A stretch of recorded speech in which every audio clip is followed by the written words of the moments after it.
कृष्ण की वाणी। बच्चे, मैं जानता हूँ कि आज तुम्हारा बहुत ख़ास दिन है और इस ख़ास दिन को ना मैं और भी ख़ास बनाऊँगा मेरे बच्चे। तुम देख लेना।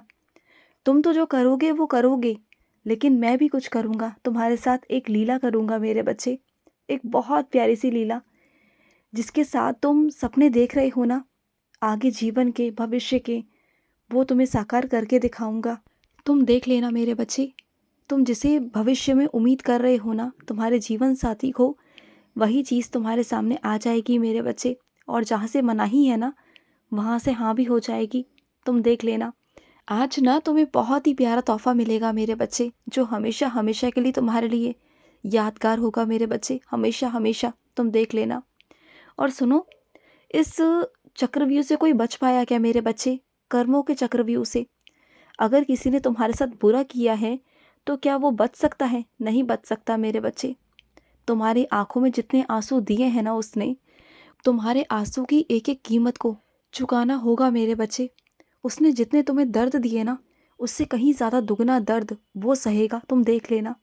और जिस दिन ऐसा होगा ना तुम्हारी आंखों के सामने, उस दिन तुम खुद कहोगे कि कृष्ण, इसे माफ़ कर दो।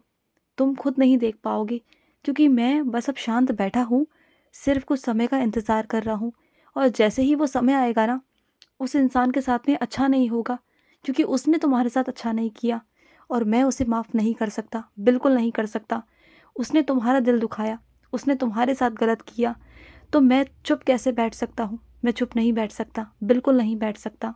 और सुनो, अपने अतीत को भूल जाओ मेरे बच्चे। अगर अपने अतीत में रहोगे ना, तो परेशान रहोगे। अपने अतीत को याद मत करो। जो अभी तुम्हारा वर्तमान है ना, उसमें जीना शुरू करो। ये वर्तमान ही तुम्हारा तुम्हारा भविष्य बनेगा मेरे बच्चे। तुम्हारा अतीत नहीं। जो बीत गया ना, उसे बुरा वक्त समझकर भूल जाओ। मैं जानता हूँ कि वो अतीत तुम्हारा अच्छा नहीं था, बहुत बुरा था। जब भी तुम याद करते हो ना, तुम्हें बहुत गुस्सा आता है, तुम्हें बहुत ज़्यादा वो बातें याद आती है ना, तो तुम बहुत परेशान हो जाते हो। परेशान मत हो मेरे बच्चे। वर्तमान को देखो, वर्तमान में जियो, फिर देखो जीवन कितना सुंदर हो जाएगा तुम्हारा। और सुनो, जहाँ से कर्जा लिया है ना, वहाँ से भागो मत मेरे बच्चे। जो भी है साफ साफ कह दो कि तुम्हारे पास में अभी नहीं है। जब होंगे तब दे दोगे। अभी फ़ोन बंद करके रखने का क्या मतलब?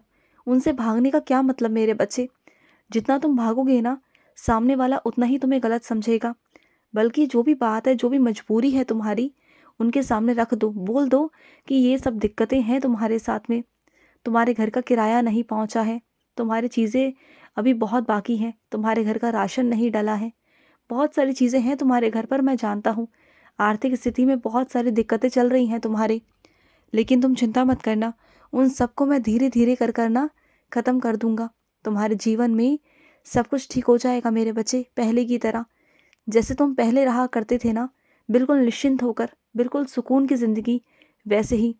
पता है बस क्या हुआ है पहले और अब में? पता है क्या फ़र्क आया?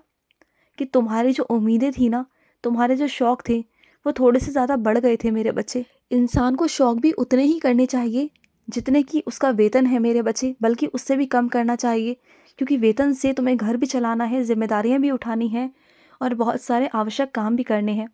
और उनमें से तुम क्या करते थे? अपने शौक़ को पूरा करना तुमने शुरू कर दिया। और अगर उसमें से नहीं हो पा रहा था, तो तुमने कर्ज़ा लेना भी शुरू कर दिया। तो ये गलत है ना मेरे बच्चे? ये बहुत गलत बात है। अपने शौक़ों के लिए कर्ज़ा लेना ये बहुत गलत है। इस बार तो मैं तुम्हारे सारे कर्ज़ों को चुकवा दूंगा, लेकिन आगे से तुम ऐसी गलतियाँ बिल्कुल नहीं करोगे। जितना होगा उतना शौक़ करोगे। मैं तुम्हें पहले से बोल रहा हूँ, पहले से आगाह कर रहा हूँ। मैं ये नहीं कह रहा कि तुम शौक़ मत करो, तुम अपनी ज़िंदगी जीना छोड़ दो, नहीं। अपनी ज़िंदगी जियो, लेकिन फिर उतनी मेहनत भी करो ना, उतना वेतन भी कमाओ, उतनी चीज़ें भी करो, जिससे कि तुम हर एक चीज़ को करने में सक्षम हो सको। अपने घर परिवार की जिम्मेदारी उठाने के बाद तुम अपने शौक़ भी पूरे कर सको। ऐसा कुछ करो ना। और ये बार बार अपने मन में क्यों लाते हो कि तुम असफल हो गए? अरे असफल हुए हो तो क्या हुआ? उससे तुम्हें बहुत अनुभव भी प्राप्त हुआ है ना। अनुभव भी मेरे बच्चे ऐसे ही नहीं मिलता। जब तक ठोकरें नहीं मिलती ना, तब तक अनुभव भी प्राप्त नहीं होते। तो अगर तुम असफल हुए हो ना, इसका मतलब अगली बार तुम दुगनी तेज़ी से, दुगनी तिगनी हिम्मत और तेज़ रफ्तार तुम्हारी होनी चाहिए कि तुम्हें कोई अब हटा ना पाए। क्योंकि तुम अपने पुराने अनुभवों से सीख चुके हो कि कहाँ तुम्हारी क्या गलती थी। तो गलतियों पर अपने काम करोगे ना, तो मैं सच कहता हूँ कि आने वाले मौके हमेशा तुम्हारे ही होंगे, आने वाले अवसर तुम्हारे होंगे, उसे कोई ले नहीं सकता। और जो इंसान पहली बार में सफल हो जाता है ना, ये बहुत अच्छी बात है।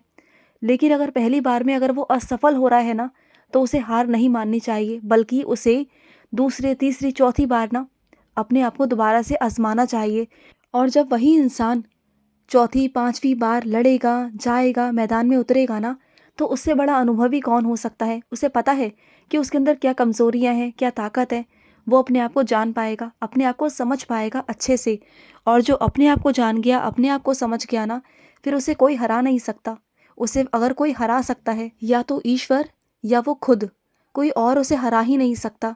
तो अगर ऐसा उसके अंदर अगर आ गया ना कि उसे करना ही करना है, तो उसे कोई हरा नहीं सकता, कभी नहीं हरा सकता। ये मैं तुमसे कहता हूँ, तो डरो मत, आगे बढ़ो बेखौफ होकर, निडर होकर। तुम कृष्ण के बच्चे हो और तुम डर नहीं सकते मेरे बच्चे, बिल्कुल नहीं डर सकते। और सुनो, तुम जो फरियाद लेकर मेरे पास आए थे ना मथुरा, तुम्हें याद है ना, वो चीज़ें अब पूरी होने वाली है मेरे बच्चे। अब तुम्हें दोबारा से मथुरा आना है उसे पूरा करने के लिए, क्योंकि तुमने कहा था ना मुझसे कि अगर ये मेरी इच्छा पूरी हो गई तो मैं मथुरा दोबारा आऊँगा कृष्ण, आपके दर्शन के लिए। कहा था ना तुमने, तो बस अब तुम्हें आना है, भागे भागे दौड़े दौड़े आना है मेरे बच्चे मेरे पास, अपनी उस मन्नत को पूरा करने के लिए। आओगे ना? तुम्हारे अंदर जो तलब है ना मुझे लेकर, जो प्यास है ना तुम्हारे अंदर, मैं जानता हूँ मेरे बच्चे, मैं समझ सकता हूँ। तुम ना मेरे बिना एक पल भी नहीं रहते हो, कहीं भी जाते हो, कुछ भी करते हो ना, हर पल तुम्हें मेरा ही नाम जपना होता है। तुम चाहे उठो, बैठो, जाओ, कहीं भी जाओ, कुछ भी करो, तुम हमेशा मुझे ही याद करते हो, क्योंकि मैं तुम्हारे अंग अंग में बस चुका हूँ, तुम्हारी रूह में बस चुका हूँ।